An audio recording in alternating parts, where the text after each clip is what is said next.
बिस्मिल्लाहिर्रहमानिर्रहीम। Dear students, welcome to this online lecture.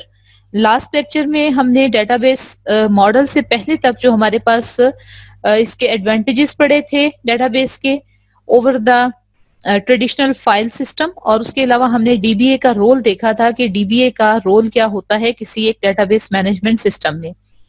आज हम देखेंगे डेटाबेस मॉडल्स। डिफरेंट मॉडल्स हमारे पास, जैसे कोई भी टास्क आपने परफॉर्म करना है ना, तो सबसे पहले आपको उसका एक ओवरव्यू होना चाहिए। तो यहाँ पर भी जब आपने डेटाबेस डेवलप करना है तो आपको पता होना चाहिए कि डेटाबेस के किस किस तरह के मॉडल्स हैं, किस तरीके से डेटाबेस को डेवलप किया जा सकता है। और जब आप इसको इम्प्लीमेंट करेंगे तो आपको इसकी सिग्निफिकेंस समझ में आएगी कि डिफरेंट मॉडल्स जो हैं वो हम क्यों यूज करते हैं। तो ये बेसिकली आपके पास थ्योरेटिकल मॉडल्स होते हैं, यानी थ्योरेटिकली आपने कोई भी टास्क लाइफ में करना है, आप अगर उसे पहले पेपर पे कंप्लीट कर लें, यानी जैसे हम कोई भी काम करने से पहले अपने जहन में सोचते हैं।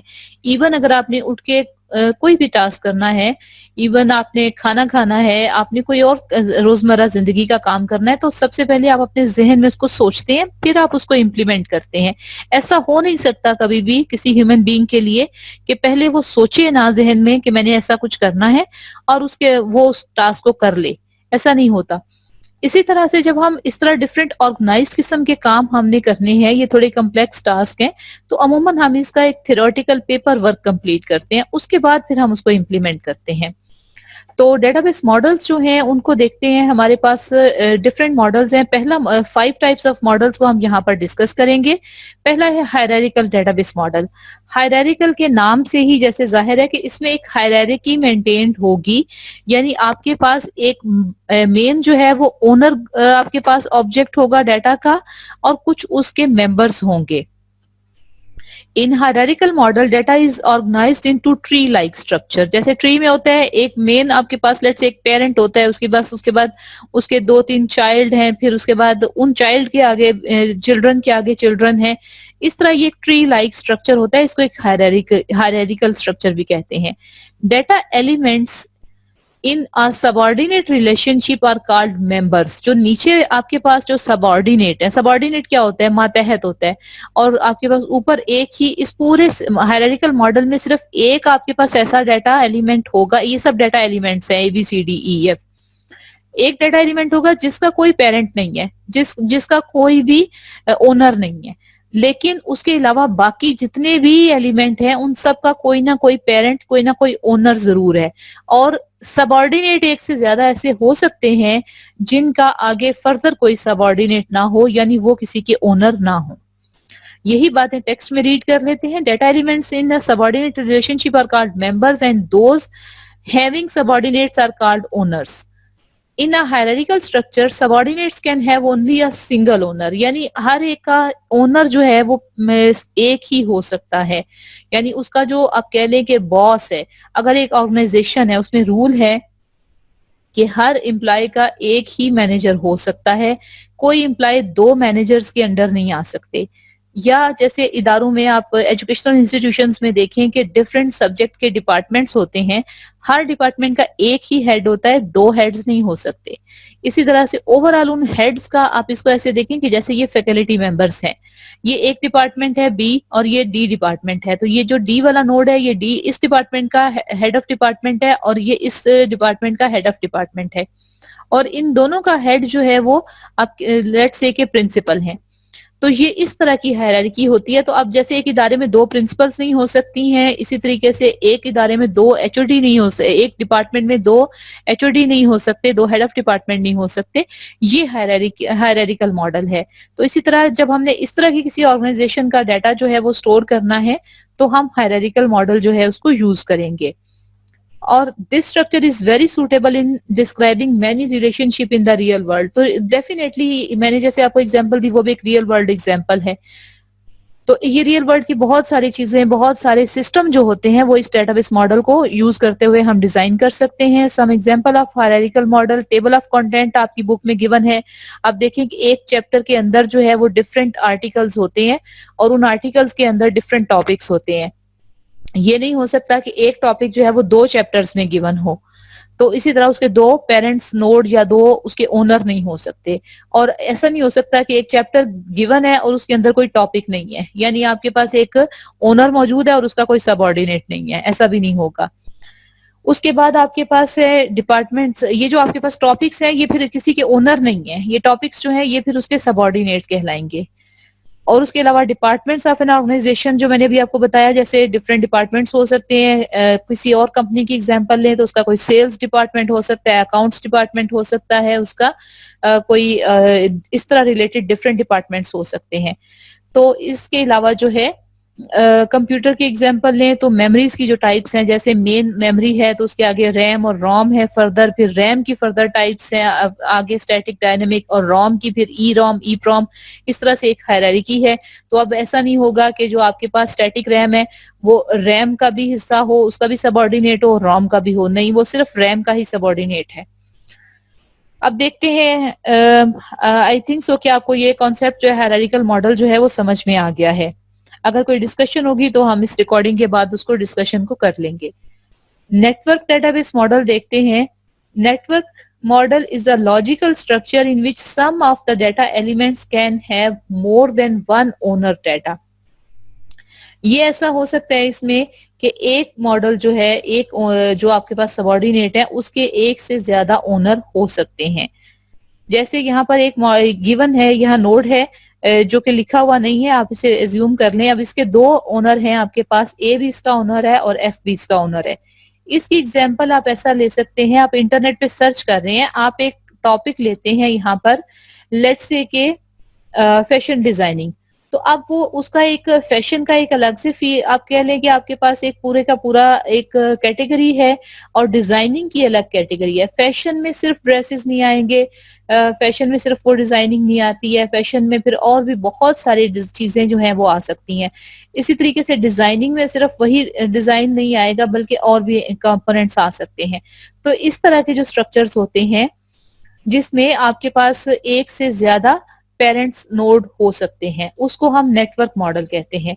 A network is more complex structure than hierarchical. A hierarchical model can be thought of as a network with some discipline imposed on it. यानी अगर हायरार्किकल मॉडल के ऊपर ही जो है उसको भी हम नेटवर्क मॉडल के तौर पे सोच सकते हैं अगर उसके ऊपर कोई रूल्स एंड रेगुलेशंस अप्लाई कर दिए जाएं। An application with which crew members, इसकी एग्जांपल्स कौन कौन सी है?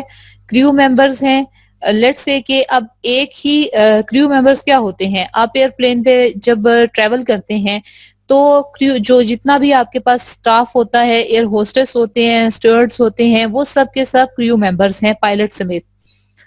अब एक पायलट की सपोज मॉर्निंग में किसी एक फ्लाइट पे ड्यूटी है, उसने लेट्स से कि यहाँ से इस्लामाबाद टू गिलगित फ्लाइट जो है उसको लेकर जाना है, तो मे बी के इवनिंग में उसकी ड्यूटी जो है वो इस्लामाबाद टू दुबई हो।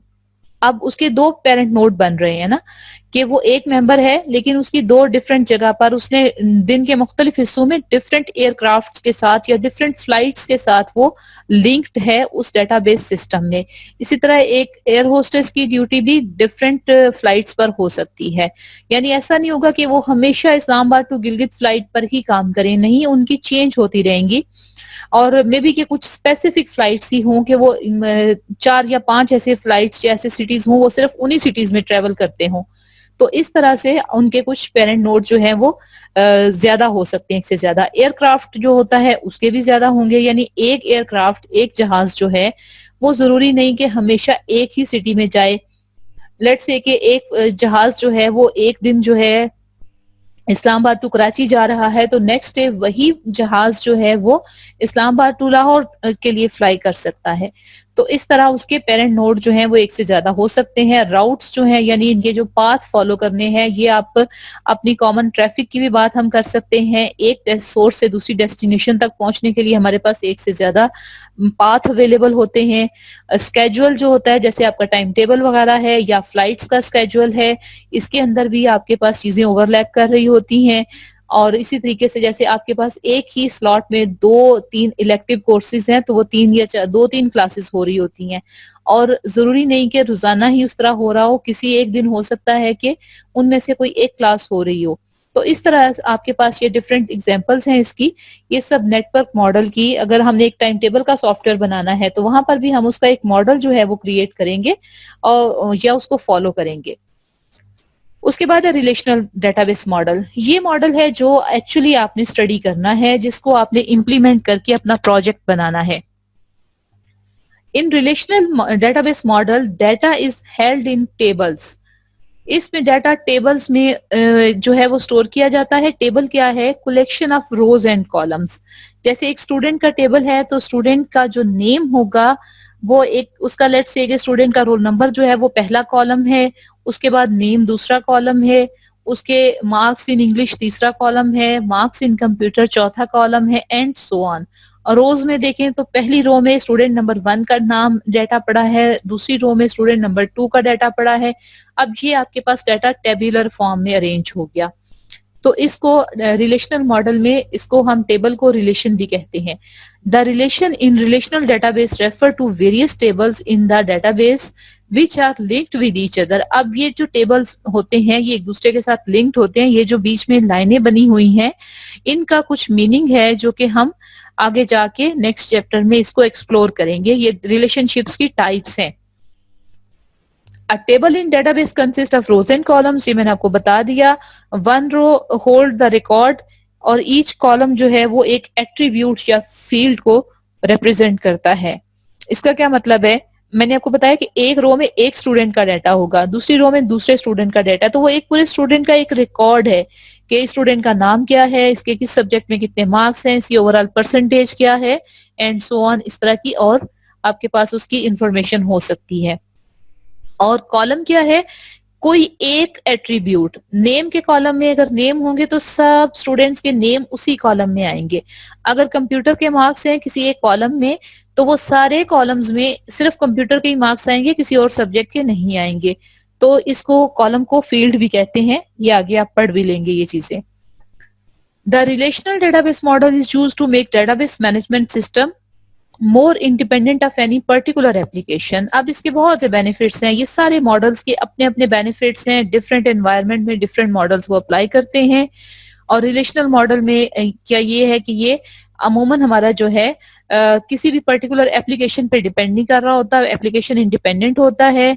और इसके अलावा जैसे हमने कल देखा था कि प्रोग्राम इंडिपेंडेंट डाटा इंडिपेंडेंस का जो हमने फीचर देखा था, it is most popular database model used in business application. तो बिजनेस एप्लीकेशन के लिए अमूमन यही वाला अप्लाई करते हैं मॉडल। स्टूडेंट्स के लिए लर्निंग पर्पस के लिए भी इसलिए यही मॉडल अप्लाई करवाया जाता है, क्योंकि दूसरे मॉडल्स जो हैं वो ज्यादा बड़े सेटअप्स के लिए और ज्यादा थोड़े कॉम्प्लेक्स हैं।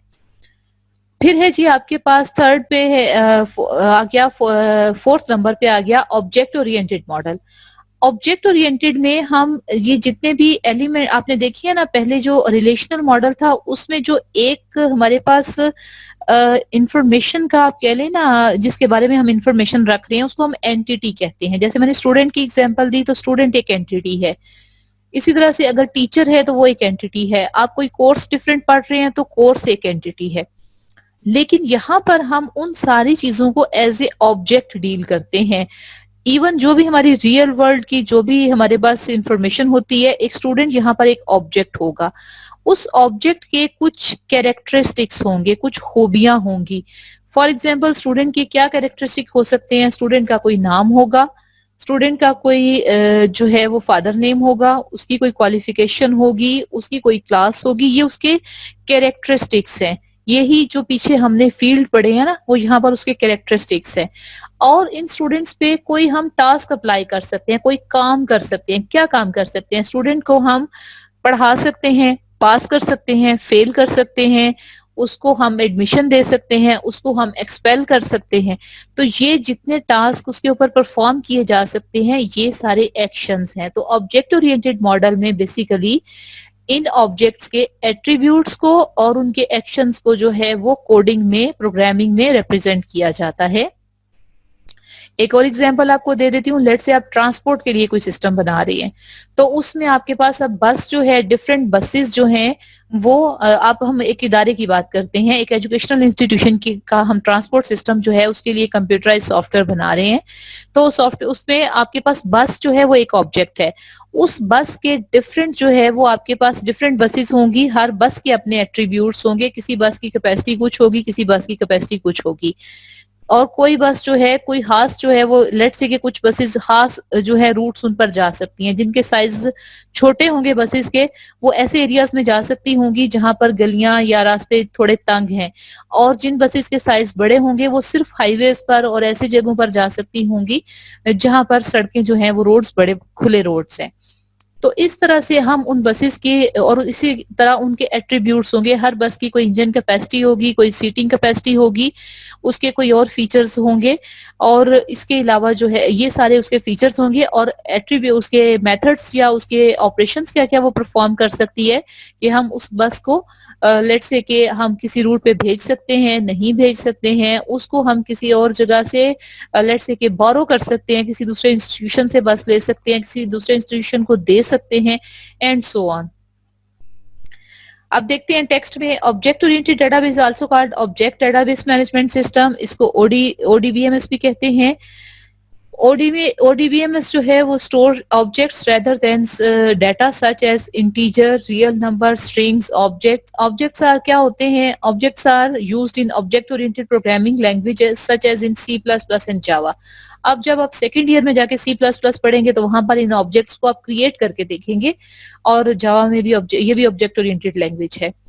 यहाँ रेडियो की एग्जांपल दी गई है। जैसे मैंने आपको दो ऑब्जेक्ट्स रियल लाइफ के एक्सप्लेन करके बता दिए, एक बस एक्सप्लेन करके बता दी, एक स्टूडेंट। इस तरह एम्प्लॉय हो सकता है, इस तरह किसी ऑर्गेनाइजेशन, मूवीज हो सकती हैं, मूवी के भी कुछ एट्रीब्यूट्स होंगे, मूवीज के भी कुछ उसके ऊपर ऑपरेशंस परफॉर्म हो सकते हैं। इस तरह रेडियो जो है इसकी आपको बताई गई है कि कुछ स्टेट्स हैं, यानी आप उस रेडियो ऑन हो सकता है, ऑफ हो सकता है, उस स्टेट के मुताबिक उसका कुछ बिहेवियर होगा। जैसे मैंने स्टूडेंट के लिए आपको कहा ना कि ऑपरेशंस परफॉर्म कर सकते हैं, तो इस तरह यहाँ पर उसी ऑपरेशन को बिहेवियर का नाम दिया गया है। तो अगर इसकी स्टेट ऑन है तो इसका मतलब ये ऑन हो जाएगा, इसका बिहेवियर चेंज हो जाएगा। ऑफ आप इसकी स्टेट चेंज करते हैं तो इसका बिहेवियर चेंज हो जाएगा। चैनल ट्यून करेंगे तो बिहेवियर चेंज हो जाएगा। वॉल्यूम को इंक्रीज डिक्रीज करेंगे तो अब देखिए इसकी 4 स्टेट्स हैं और इसके 5 बिहेवियर हैं, क्योंकि एक वॉल्यूम की स्टेट पे 2 बिहेवियर आ रहे हैं। वॉल्यूम इंक्रीज भी हो सकता है, डिक्रीज भी हो सकता है। उसके बाद इसमें नेक्स्ट देखते हैं कि रियल वर्ल्ड ऑब्जेक्ट, इसी की एग्जांपल को एक्सप्लेन किया गया है। Real world objects have 2 characteristics, that is the state and behaviour. तो इसमें स्टेट भी होती है, बिहेवियर भी होता है। तो अब ये रेडियो की एग्जांपल को एक्सप्लेन किया जो मैंने आपको पहले एक्सप्लेन कर दी है। लास्ट मॉडल जो हम देखेंगे that is object relational model. An object relational model जो है ORD is a database management system similar to relational database. लेकिन ये आप देखिए कि जो पीछे आप दो देख कर आ रहे हैं ना, रिलेशनल मॉडल में आपने एंटिटीज देखी है और ऑब्जेक्ट ओरिएंटेड में ऑब्जेक्ट्स देखे हैं। उन दोनों के फीचर्स को आप कंबाइन करेंगे तो ये ऑब्जेक्ट रिलेशनल मॉडल बन जाएगा। तो इसमें ये क्या है, it is similar to relational database but with an object oriented database. तो इसमें आपके पास उस इस तरह से जैसे रिलेशनल मॉडल में हमारे पास डिफरेंट ऑब्जेक्ट्स जो हैं उनके अंदर डिफरेंट रिलेशनशिप्स और रोज एंड कॉलम्स, एट्रीब्यूट्स, चीजें पाई जाती हैं। यहाँ पर वही चीजें हमने ऑब्जेक्ट्स के साथ करनी है। In object relational database the approach is essentially that of relational database, यानी जो उसकी इम्प्लीमेंटेशन की अप्रोच है वो रिलेशनल होती है, लेकिन जो उसके अंदर ऑब्जेक्ट्स हम लेते हैं, यानी हम एंटिटीज नहीं लेते, उसके अंदर हम ऑब्जेक्ट्स ले लेते हैं। इनको जब हम डिजाइन करते हैं तो इनकी अपीयरेंस का थोड़ा सा फर्क होता है। जैसे पीछे आपने एंटिटी रिलेशनशिप डायग्राम की एक तस्वीर देखी है, अभी आपको नहीं मालूम कि वो क्या चीज है, तो उसमें अगर वो ऑब्जेक्ट्स की फॉर्म में होगा तो हमारी ERD की शक्ल जो है वो थोड़ी चेंज हो जाएगी और थोड़ी बहुत इंफॉर्मेशन में चेंज आ जाएगा। The data resides in the database and is manipulated collectively with queries in the query language. अब डाटा को हम किस तरह, हम डेटाबेस यूज क्यों कर रहे हैं? क्योंकि हम इससे डाटा इजीली स्टोर कर सकते हैं, डाटा इजीली एडिट कर सकते हैं, डाटा को इजीली डिलीट कर सकते हैं, अपडेट कर सकते हैं। ये सब काम हम किस तरह कर सकते हैं, इसके लिए भी हमें कोई ना कोई लैंग्वेज चाहिए। जिस तरह कोई सॉफ्टवेयर डेवलप करने के लिए हमें लैंग्वेज चाहिए होती है, इस तरह से इस डेटाबेस के साथ कम्युनिकेट करने के लिए हमें एक लैंग्वेज चाहिए होती है, जिसको हम कहते हैं स्ट्रक्चर्ड क्यूरी लैंग्वेज। तो ये यहाँ पर यही बताया गया है कि इस डाटा को हम किसी भी स्ट्रक्चर्ड क्यूरी लैंग्वेज के जरिए मैनिपुलेट करते हैं। तो आज के लेक्चर में हम जो नेक्स्ट अपना टॉपिक भी कवर करेंगे डेटाबेस लैंग्वेजेस का। डेटाबेस लैंग्वेज जो है वो बेसिकली एसक्यूएल जो है वो हमारे पास एक स्टैंडर्ड लैंग्वेज है जो डेटाबेस को मैनिपुलेट करने के लिए यूज होती है। एसक्यूएल जो है ये आपको एमएस एक्सेस, हमने डीबीएमएस मैंने आपको इससे पहले बताया है कि इससे एक से ज्यादा डीबीएमएस हो सकता है, माइक्रोसॉफ्ट एक्सेस हो सकता है, ओरेकल भी एक सॉफ्टवेयर होता है जो डेटाबेस के लिए यूज होता है। इस तरह आपके पास डी बेस का एक सॉफ्टवेयर होता है वो यूज होता है। बहुत पहले फॉक्स प्रो का सॉफ्टवेयर होता था। अभी और भी बहुत लेटेस्ट आपके पास एसक्यूएल है। एक तो ये एसक्यूएल मैंने आपको लैंग्वेज बोली है ना, एक एसक्यूएल सर्वर जो है वो डेटाबेस का सॉफ्टवेयर भी है। एक एमएस एसक्यूएल है, वो भी एक डेटाबेस का सॉफ्टवेयर है, माइक्रोसॉफ्ट ने जो बनाया है। माई एसक्यूएल भी एक डेटाबेस का सॉफ्टवेयर है। तो ये जितने भी सॉफ्टवेयर हैं इन सब में बैकएंड पे जो क्यूरी करने के लिए, क्यूरी क्या है, आप डेटाबेस से क्वेश्चन करते हैं, मुझे वो एम्प्लॉयज बता दो जो लेट्स से के जनवरी 2021 से लेकर जून 21 के दरमियान रिटायर होने वाले हैं। ये एक क्वेश्चन है, डेटाबेस से आप पूछते हैं। या आप अपना डाटा स्टोर करते हैं, तो ये आपने एक टेबल क्रिएट करना है, तो वो आप के पास कमांड होगी कि आप एसक्यूएल की कमांड के जरिए टेबल क्रिएट कर सकें। आपने टेबल के अंदर डाटा इंसर्ट करना है तो आपके पास एसक्यूएल की कमांड होगी, आप टेबल में डाटा इंसर्ट करेंगे। आपने रिपोर्ट जनरेट करनी है तो एसक्यूएल की कमांड होगी कि आप रिपोर्ट जनरेट कर सकें। तो इसलिए ये आपके पास जो है वो स्ट्रक्चर्ड क्यूरी लैंग्वेज एक ही यूज हो रही है तमाम डेटाबेसेस के पीछे। अब हम देखते हैं एक्चुअली एसक्यूएल क्या चीज है। इसको हम स्लैंग में, आम जुबान में सीक्वल भी बोलते हैं। कह लेंगे इसका निक नेम है sequel. There are 3 types of SQL languages for relational database. अब ये एक ही लैंग्वेज है। बेसिकली इस लैंग्वेज में डिफरेंट कमांड्स का एक ग्रुप होता है। इसमें 3 तरह के ग्रुप्स होते हैं कमांड्स के। एक ग्रुप होता है डाटा डेफिनेशन लैंग्वेज का। दूसरा ग्रुप होता है जिन कमांड्स के जरिए हम डाटा को मैनिपुलेट कर सकते हैं। पहले में हम डाटा को डिफाइन करते हैं, जैसे क्रिएट करना डाटा को, या डाटा को कंप्लीटली उसके स्ट्रक्चर को चेंज कर देना। और मैनिपुलेट में क्या है, आप डाटा ऐड कर रहे हैं, किसी नए एम्प्लॉय का रिकॉर्ड ऐड कर रहे हैं, किसी एम्प्लॉय का रिकॉर्ड डिलीट कर रहे हैं, तो आप डाटा मैनिपुलेशन कर रहे हैं। और उसके अलावा डाटा कंट्रोल लैंग्वेज के आप ओवरऑल डाटा की एक्सेस दे रहे हैं डिफरेंट लोगों को।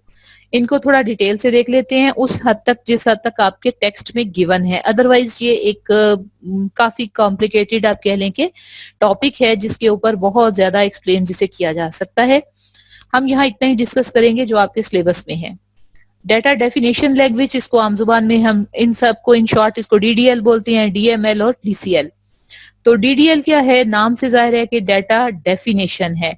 अब आपको इसके लिए कोई रटा लगाने की जरूरत नहीं है, आप वैसे ही सोचिए बाकी तमाम चीजों से हटके कि हम जब किसी चीज को डिफाइन करते हैं तो यहाँ अगर हम किसी चीज को डिफाइन करेंगे तो क्या करेंगे। डिफाइन का मतलब है आप टेबल क्रिएट कर रहे हैं। DDL statements create, modify and remove data objects. ठीक है, ये देखिएगा यहाँ डाटा का वर्ड यूज नहीं हुआ, डाटा ऑब्जेक्ट्स का।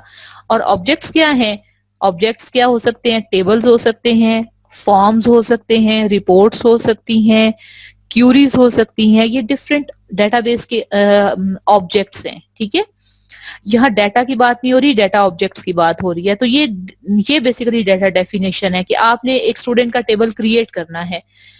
मॉडिफाई कैसे करना है कि स्टूडेंट के टेबल में लेट से हमने सिर्फ 3 एट्रीब्यूट रखे थे।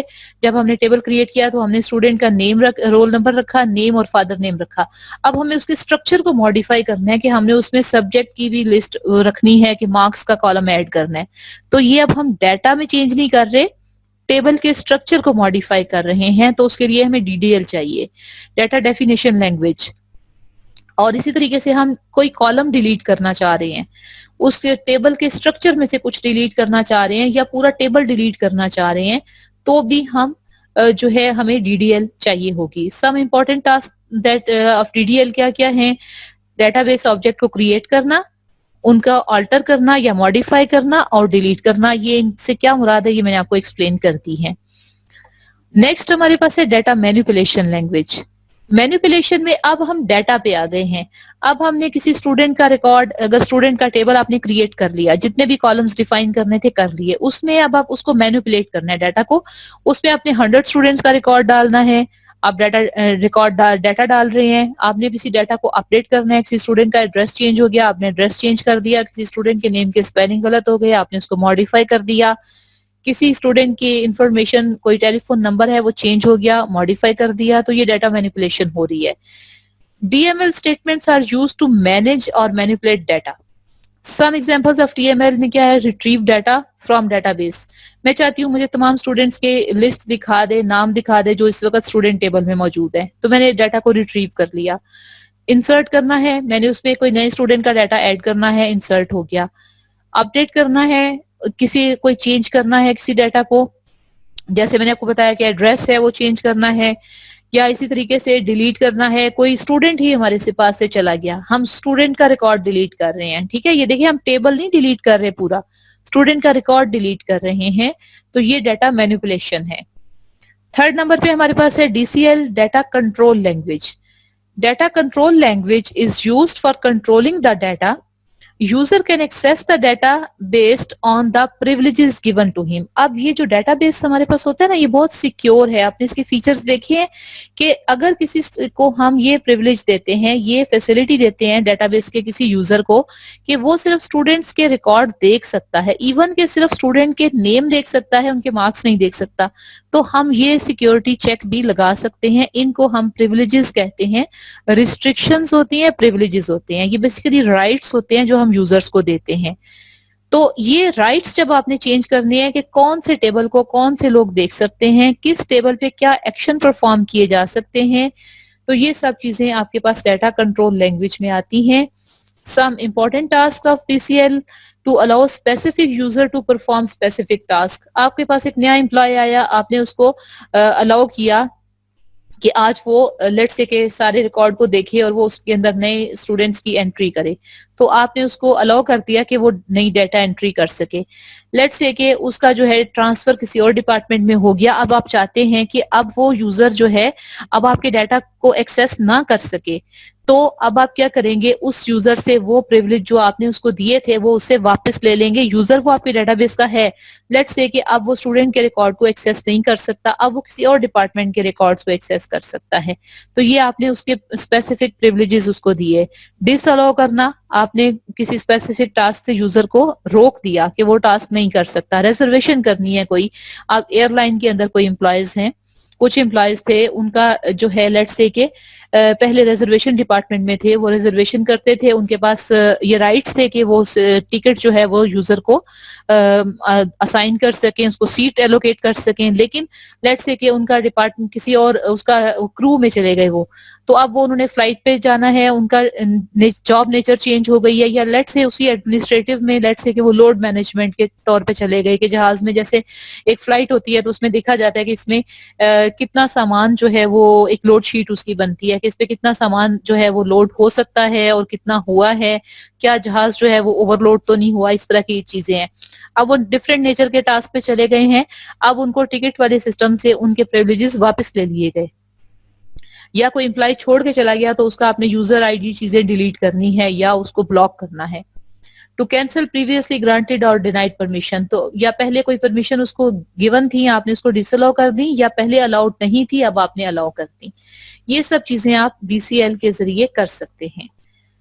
इसके साथ ही हम अपना लेक्चर ये कंप्लीट करते हैं आज का, और नेक्स्ट लेक्चर में हम इंशाल्लाह अब डेटाबेस की टर्मिनोलॉजीज थोड़ी डिटेल से देखेंगे, और इसके साथ ही अब अभी हमारा जो है ये लेक्चर इसका टाइम कंप्लीट होता है। Thank you so much for watching this lecture. See you in the next lecture.